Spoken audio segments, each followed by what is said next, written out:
Alam mo bang may natatanging salita na tiyak mahigpit na ipinagbabawal at hindi kailanman pwede na gamitin ang salitang ito kung ang gumagamit nito ay tao lang. Kahit sa mga propeta at apostol ay hindi ito ginamit upang magpapakilala sa kanilang sarili sa paraang ginamit ito ni Kristo.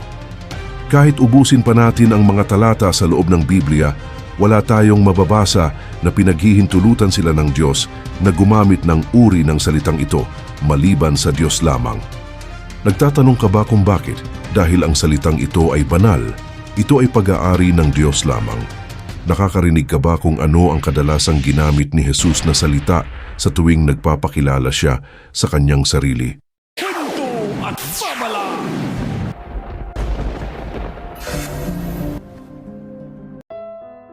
Tigilan na natin ang pagpapanggap. Sa panahon ngayon, talamak ang pag-atake sa pagka-Diyos ng ating Panginoong Hesukristo.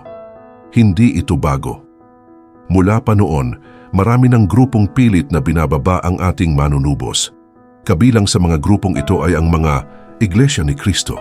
Para sa kanila, ang aral ng pagka-Diyos ni Jesus ay isang maling turo.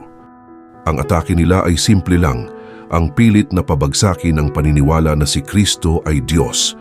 Ginagawa nila ito sa pamamagitan ng paggamit ng mga talata mula mismo sa Biblia, pero sa paraan na hindi kumpleto at hindi tugma sa buong konteksto ng salita ng Diyos.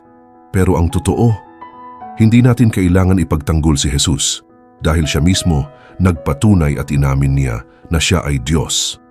Kaya ngayon, alamin natin ang pinakamalaking ebidensya, ang pinakamatibay na ebihensya na galing mismo sa Kanya.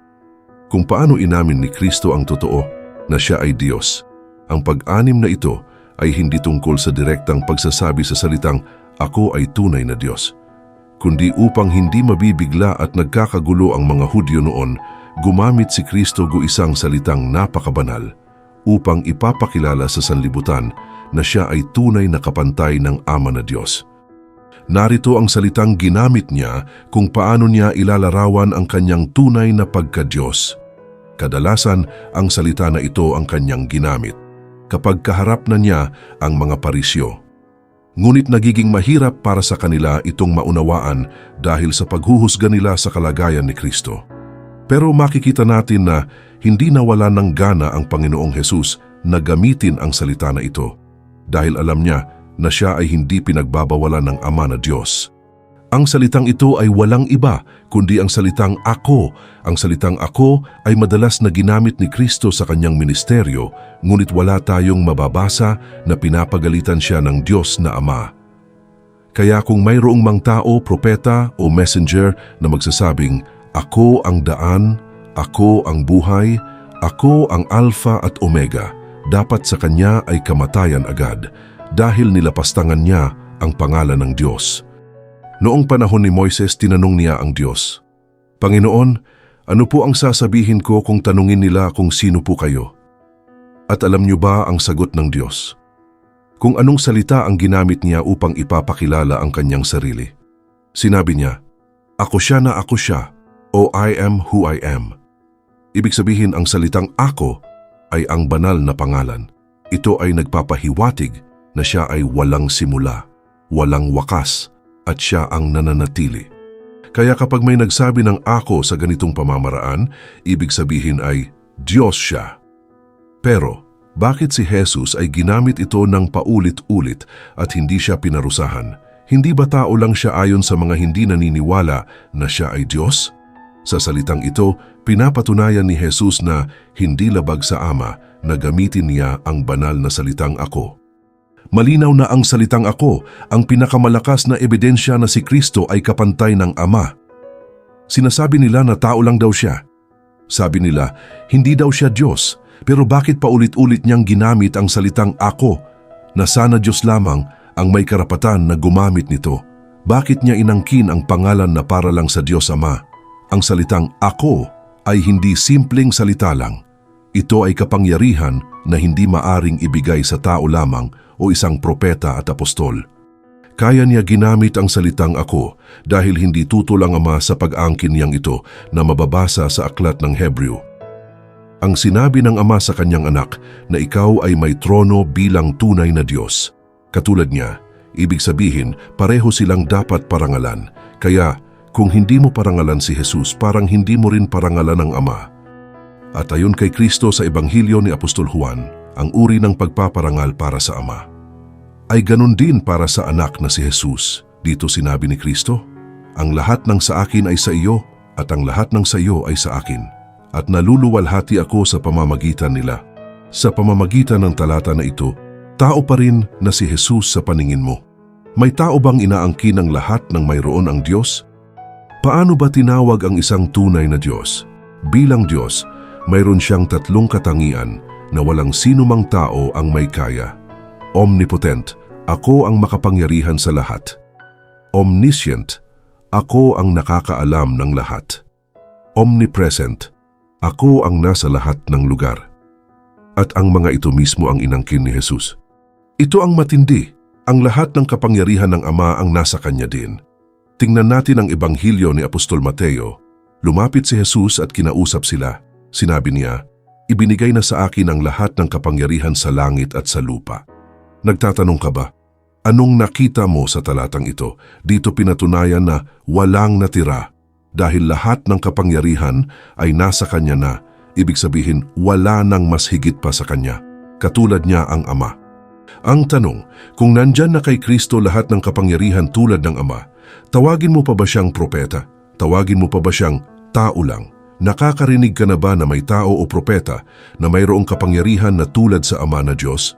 Pero bakit sa likod ng lahat na kapangyarihan na ito, tao pa rin ang turing nila kay Kristo? Hindi na ba sila nabibingi sa sinabi ni Kristo, Ako, ako at ako? Ngayon, susuriin natin kung gaano kadalas niya gamitin ang salitang ako. Ako ang tinapay ng buhay na galing sa langit. Ako ang ilaw ng sanlibutan. Ako ang pintuan. Ako ang mabuting pastol. Ako ang muling pagkabuhay. Ako ang daan, ang katotohanan at ang buhay. Ako ang tunay na puno ng ubas. Ako ang Alpha at Omega, ang una at ang huli, ang simula at ang wakas. At sa paraan na ito, sinabi ni Kristo sa mga hindi naniniwala na ang salitang ako ay para lamang sa tunay na Diyos. Nang sabihin niya sa Ebanghelyo ni Apostol Juan, sinabi ko sa inyong mamamatay kayo sa inyong mga kasalanan. Kung hindi kayo maniniwalang ako'y ako nga, malinaw na ang salitang ako ay banal at makapangyarihan na dapat paniwalaan ng bawat isa. Dahil kapag hindi mo bigyan ng galang bilang Diyos ang ginagamit ng salitang ito, ay ituturing na ikaw ay makasalanang ayon sa sinabi ni Kristo. Isipin mo, kung tao lang siya, propeta o messenger, bakit niya aakuin ang mga bagay na yan? Bakit? Tao lang ba ang pwedeng maging daan? Tao lang ba ang pwedeng maging buhay? Tao lang ba ang pwedeng maging Alpha at Omega? Hindi, yan ay katangian lang ng Diyos. Ginamit niya ang salitang ako dahil gusto ni Kristo na amining siya ay Diyos, ngunit ayaw nilang maniwala. Dito maari nating gawin ang paghahambing. Sa aklat ng Isaias, sinabi ng Ama, Ako ang una at ako ang huli. Maliban sa akin ay walang ibang Diyos. At sa pahayag, sinabi naman ni Kristo, Ako ang Alpha at Omega. Tanong ko lang po, bakit pareho sila ng sinabi? Kung magkaiba sila, kung nilikha lang siya o mas mababa siya, dapat pinagalitan siya ng Ama. Dapat sinabi ng Ama, huwag mong gayahin ang sinabi ko. Pero hindi po nagagalit ang Ama. Bakit? Sa punto na ito, malinaw na hindi nila naiintindihan ang ibig sabihin ng Ama na Diyos nang sinabi niya na siya lamang ang Diyos. Bakit nga ba niya sinabi na siya lamang ang Diyos ay walang iba? Dito gusto na Ama na malaman ng mga Israelita ng sa gitna na napakamaraming Diyos-Diyosan. Mananatili na siya lamang ang tunay at totoong Diyos. At huwag siyang ikukumpara sa sinumang Diyos-Diyosan. Maliban sa kanyang anak na si Kristo, hindi ito sinabi upang hadlangan na tawaging Diyos ang kanyang anak na si Jesus. Na mababasa natin sa Ebanghelyo ni Apostol Juan na sila ay kapantay sa lahat ng kanilang ginawa. Sinasabi ko sa inyo ang totoo, ang anak ay walang magagawa kung sa sarili lamang niya. Ginagawa niya ang nakikita niyang ginagawa ng Ama. Kaya kung ano ang ginagawa ng Ama ay siya ring ginagawa ng anak. Kitang-kita dito, lahat ng kaya gawin ng Ama, kaya ring gawin ni Jesus. Hindi siya mas mababa o kulang sa kapangyarihan. Pareho sila ng gawa, pareho ng lakas, walang natira, lahat ng kapangyarihan ay nasa Kanya na. Ibig sabihin, wala nang mas higit pa sa Kanya. Katulad niya, ang Ama. Pareho ng kapangyarihan at pareho gumamit ng salitang Ako. Hindi labag ang anak sa Ama, kundi isa sila sa kapangyarihan. Bilang Diyos, kaya naiintindihan niyo na ba kung bakit ayaw tanggapin ng INC, Jehovah Witness at Muslim na omnipresent at Diyos si Kristo? Dahil alam nila na kapag inamin nilang ginamit ni Jesus ang salitang Ako na katulad ng ginamit ng Ama, kailangan nilang aminin na si Kristo ay Diyos. Kaya binabaluktot nila ang salita para lang hindi tumugma sa katotohanan. Kaya huwag kang magpalinlang kung ang salita mismo ng Biblia ang nagpapatunay kung paano inaangkin ni Kristo ang totoong pagka-Diyos. Sino pa tayo para tumutol? Si Jesus ay gumamit ng Ako dahil siya ay Diyos at siya ay kaisa ng Ama magpakailanman. Amen. Kung may natutunan ka sa videong ito, huwag mo namang kalimutang mag-like, share at mag-subscribe. Mag-comment ka rin sa ibaba kung ano ang pananaw mo. Ito po si Kuya Tem, ang inyong lingkod. Maraming salamat sa inyong panonood.